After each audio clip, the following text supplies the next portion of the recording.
What up, world? My name is Chris Kardiac. Chris Kardiac. Chris Kardiac. Chris Kardiac. His name is Chris Kardiac. I first got into music when I was like 12 years old. Literally, it was just a random call. My boy called me up. I was like 12 years old, and he's like, "Yo, how sick would it be if we were rappers?" And I was like, "That'd be awesome, yo." So like, let's just start rapping. So my influences coming up, I was like Fabulous, Ja Rule, D-Block. Came up off the G Unit days. So growing up, it wasn't really family members that gave me the influence. It was always friends, close friends. You know, a lot of people that were older than me, you know, they were more advanced, I guess you could say. So I'd always look to them. Shout out to Will B, my boy Jordan. Kind of grew up, you know, doing music with them. So they influenced me a lot and molded me and really started expanding my vision towards music. So. Alright, so I'm from a small city called Torrington. Growing up wasn't really that easy.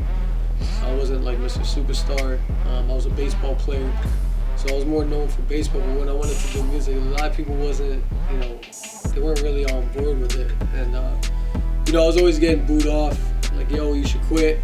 But the way I look at it is, if you quit and you listen to other people, what's the point, you know? Not everybody's gonna have the same vision as you, but if you know, keep being persistent through the hard times, just keep pressing on.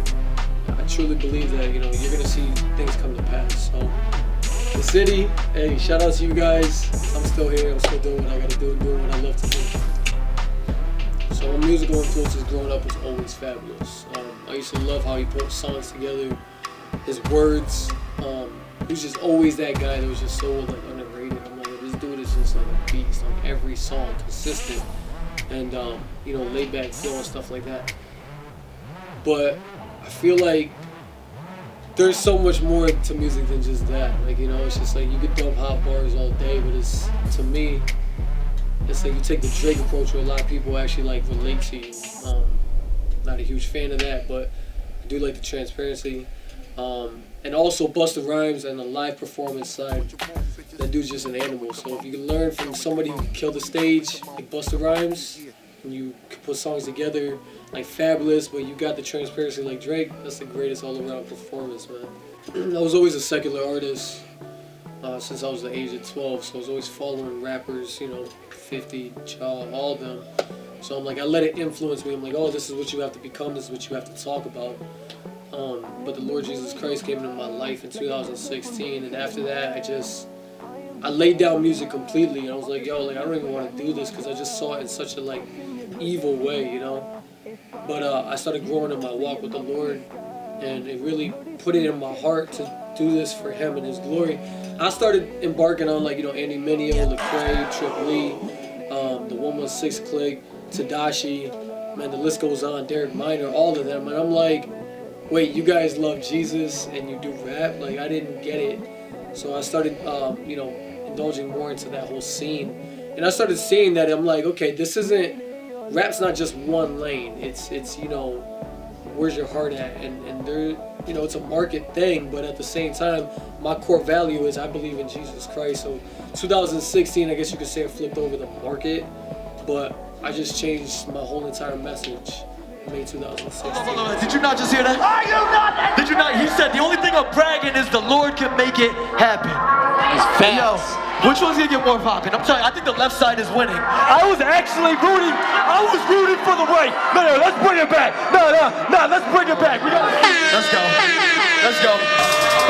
Comes to the face when it all comes down. So what I write about is literally my life. You know, a lot of people catch a writer's block. They're like, yo, I don't know what to write about. And it's like, the more you live life, the easier it is for you to write your music. I tell all of my listeners, you know, this is why I need Jesus. You know, if I'm going through a heartbreak, this is why I need Jesus. If I'm questioning things, this is why I need Jesus. He's the truth, He's the way, He's the life. And like, He's just my answers to everything. So when I'm in a situation of, yo, I'm going through a relationship problem, Lord, I want to make sure that these people that are listening to me know this is exactly why I need Jesus. This is why I need Jesus. I mean, he is my comforter, you know. Look, I thought this be a cakewalk. Don't get mad cause I took off. From a distance I can see who's gonna take off. Championship. And that to me is me being real, me being honest, me being who I truly am.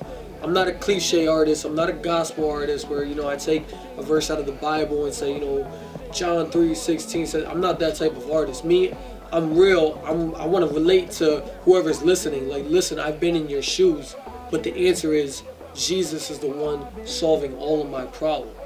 You know, my relationship with him. I want to be open about it.